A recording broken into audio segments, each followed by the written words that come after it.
Welcome back to my kitchen. My name is Rabbi Finn and you are here for another Shemot snacks from Bournemouth and Elf United Synagogue. This week we are doing something absolutely amazing, never been done on Bereshit Bites or even Shemot snacks so far. We are making something Chinese. We are making sweet and sour chicken. Yes, you heard me, that favourite takeaway. Well, I'm going to show you how to make it at home for a fraction of a price. It's so simple, so easy. But with all Chinese food, you need to be prepared. So let me take you through. There's going to be 3 steps. We're going to make prepare the vegetables, prepare the sauce, fry the chicken, then bring it all together. So are you ready to make some sweet and sour chicken? Well, follow me. Let's start off by preparing our vegetables. What I'm going to do is get an onion. And what you want to do is, first of all, peel the onion. And hopefully we won't have what happened last week where my eyes started watering and I had to stop the video recording and then restart it. You know what happens. But as I do this, let me tell you about this week's portion. This week's portion is Parshat Beshalach, and it's famous for what? That's correct. It's finally the Exodus, finally the moment that we break free from Pharaoh. We start off with the Jewish people having been chucked out of Egypt by Pharaoh following the death of the firstborn, and they go to encamp in this place called in front of the Yam Suf, the Red or the Reed Sea. Now, just so that you can see, I'm just simply slicing my onion. Nothing more fancy than that. They encamp there, and then Pharaoh and the Egyptians suddenly wake up almost like the next morning saying, oh my gosh, what on earth have we done? And they start to chase after the Jewish people. And what you have is the Jewish people literally caught between a rock and a hard place. Although in this case, the hard place was actually quite soft because it was water. They were trapped between the land and the sea and the Egyptians coming after them. And the Jewish people, they cry out to Moses saying, what have you done? It's better for us to die in Egypt or be slaves in Egypt than to die here. And they start to worry. And Moshe speaks to God and says, God responds, calm down. Today you're seeing the Egyptians. You're never going to see them again. So, slice my onions as I explain this. Now, this is orange. 1 orange pepper, but in truth, if you have a red pepper, you can use that. I wouldn't necessarily use a green pepper. I don't think it works as well. Again, you're going for big chunks. Imagine the kind of chunks you see in your dish when you are ordering a Chinese. Well, that is basically what you're trying to achieve here. So I've got my sliced onions and I'm now going to do the pepper. So where am I in the story? So the Egyptians are chasing after the Jewish people. God turns to Moshe and says, stretch out your hand and your staff out of the sea. And the sea then splits. And the Jewish people cross to the other side.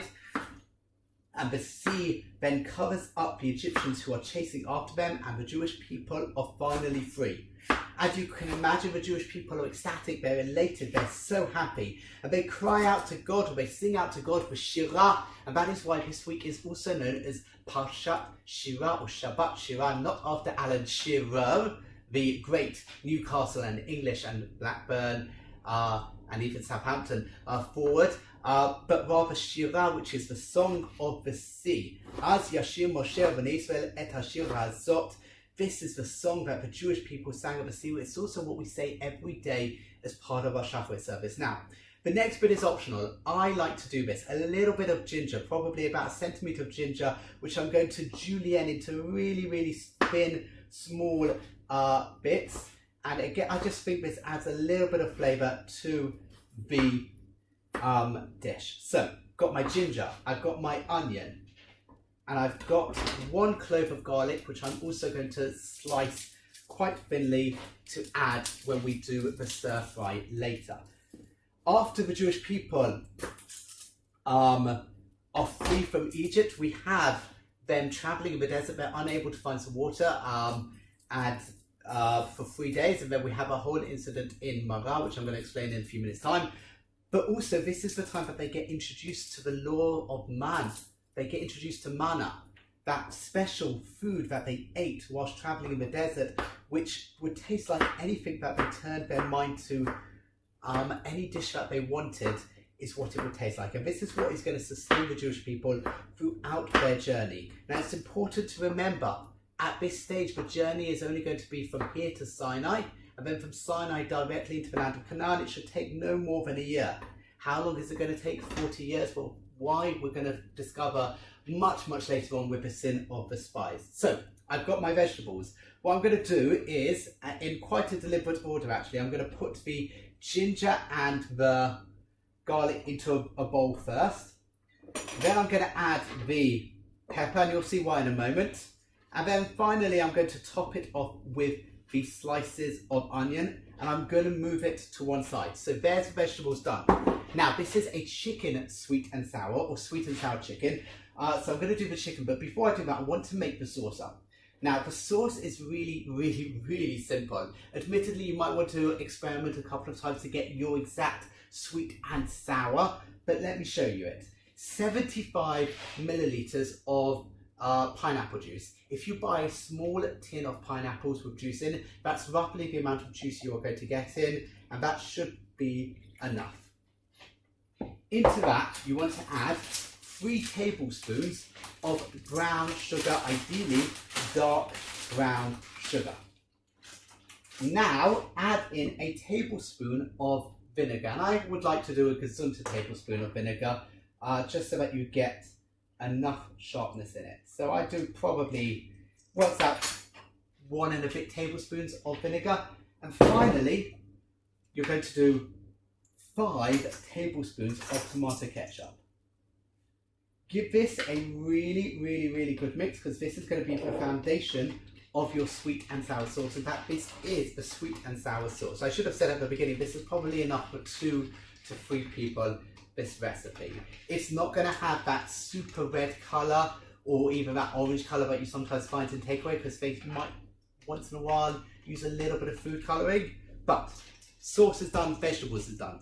Now I can do the chicken, and the reason I did the vegetables and the sauce first is because now my hands are going to get dirty from using the chicken. Actually, before I do that, I'm going to prepare a bowl, and in the bowl I want to put in about 2 tablespoons of corn flour.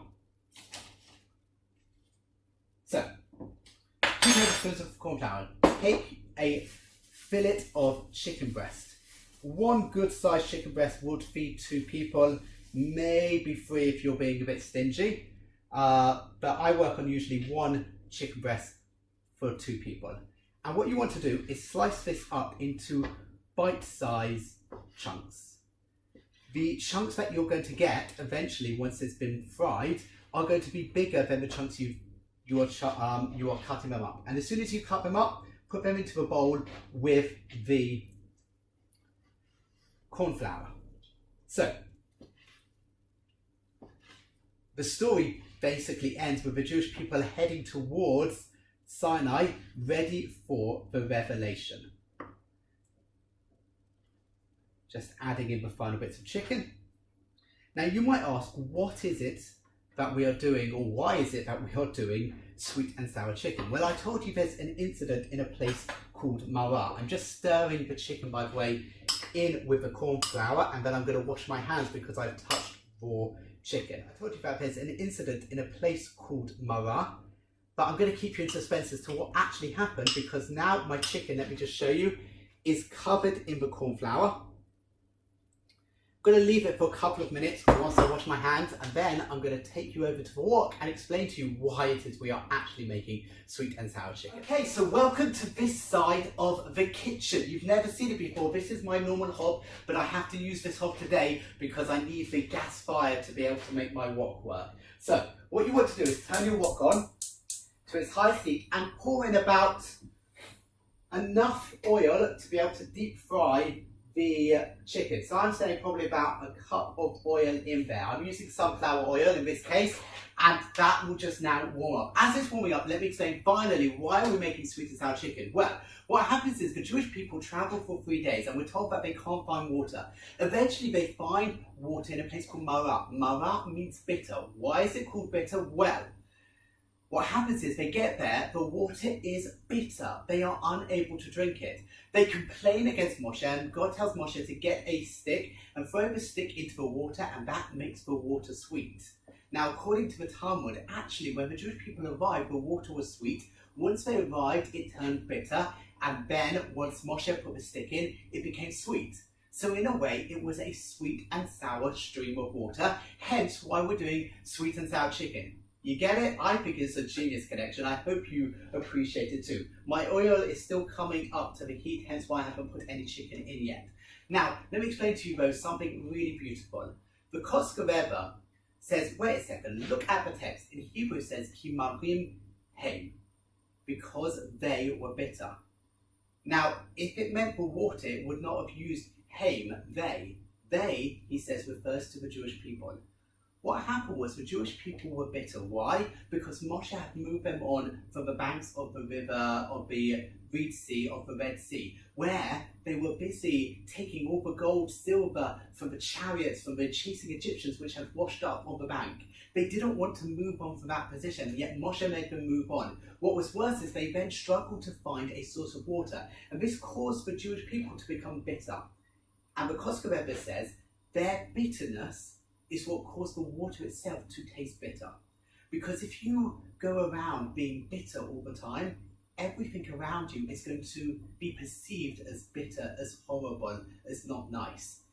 According to the Koska Rebbe, Kimarim Heim doesn't mean the water, but it means the people. The people's bitterness affected their sensory experience of the world around them. And I do wonder sometimes if we make the world around us a bit better. If sometimes our way of looking at the world is what is actually being mirrored back to us.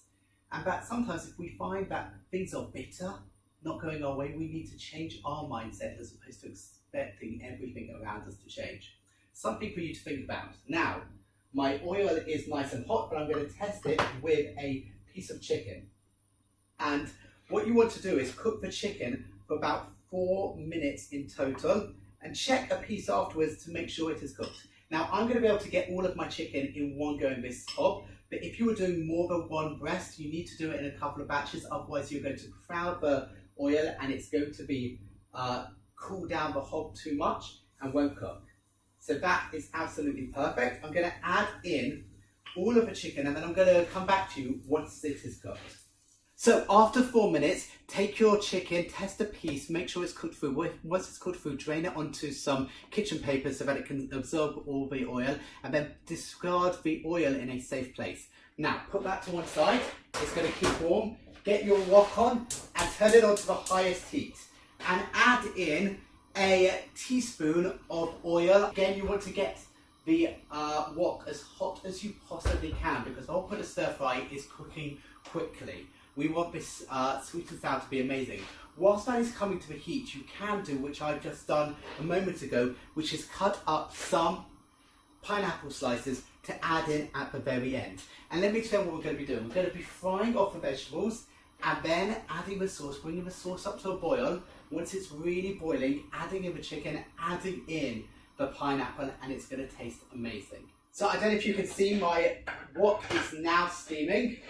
I'm going to add in. Now, the reason I told you to do the vegetables in specific way is because that is the order you're going to add them in. So start off by adding in your onions. The onions are going to take longest to cook, hence why they go in first. Get them in and start to give it a good stir fry. After about 30 seconds, you are now ready to add in the peppers. And again, once in, give it a good stir fry and cook for about 30 seconds to a minute. Okay, now add in your garlic and your ginger and cook for another minute or two until the peppers and onions start to feel a bit softer. Okay, so I'm doing the one thing you should never do, which is show you the wok and take the wok off the heat, but that is what I'm doing. My vegetables are ready, so now I'm going to add in the sauce, and I want to make it really, really bubbly. So my sauce is boiling away, it's really quite strong. I'm now ready to add in the chicken. I'm going to give it a stir fry for about a minute so that the sauce starts to coat the chicken pieces and it is yummy.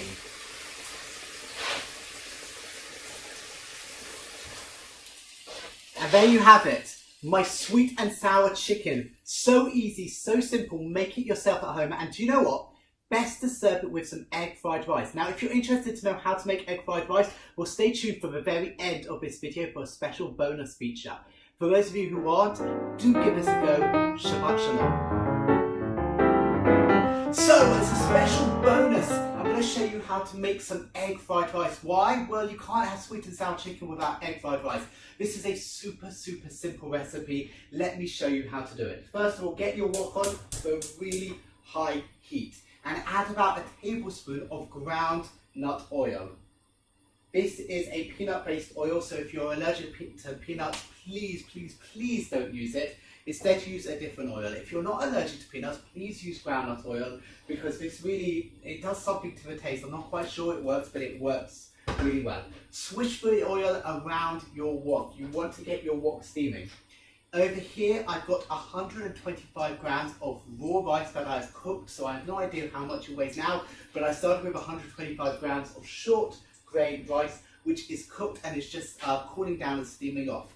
Whilst I wait for that to happen and for my wok to get hot, I've got 1 egg in here. I'm going to add in a dash of soy sauce. And this is what is going to give it a bit of flavour and give it a good whisk together as if you're making a soy sauce omelette. Because effectively that is what you're going to be doing. Soy sauce, scrambled eggs, with your rice. Give it a really good mix. My wok is getting nice and hot. Give it a swirl around so you get the oil all around the sides of the wok, and there is going to be some splashback as you put the slightly wet rice into your oil, so do stand back, add your rice in. Get as much of it in as possible. Can you hear that crackle? Why, yes, that is what you want. And give it a mix. This is stir fry. Push it all around the edges of the wok. You want to hear it snap, crackle, and dare I even say it, pop. Now, very quickly, let me show you. Make a well in the centre of your wok and add in your egg and soy sauce mix. Leave it. Count to 10. 1, 2, 8, 9, 10. And now you can start to slowly mix it. Mix inside where you have put the egg and slowly bring the rest of the rice into it. You want to try and cover as much of the rice as possible in this egg mixture.